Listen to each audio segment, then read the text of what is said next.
Živje, ja sam Ivan, ustanovitelj Propolisa za pse. Počekaj.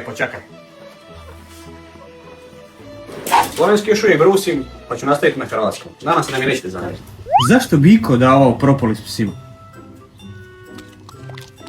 Za sve je kriv moj otac. Genijalni znanstvenik koji je više od 30 godina posvetio pčelama. Više nego meni. A u slobodno vrijeme, ribar. Ali zato je moj tata jedini na svijetu uspio izvući 100% čisti prirodni propolis bez korištenja alkohola. Alkohol u čaši? Može. U propolisu nikad. Tamo gubi poantu i pola dobrih stvari nestane. Ovdje smo 30 godina stvarali propolis za ljude. A onda smo prije 9 odlučili pomoći i psima. I tako je nastao Apotek. A rezultat? Preko 50.000 sretnijih i zdravih pasa. A sada dolazimo vama i vašim psima u Sloveniju. Posjeti našu web stranicu app.com, a proizvodi, ako ti ne pomognu, vraćamo ti novac.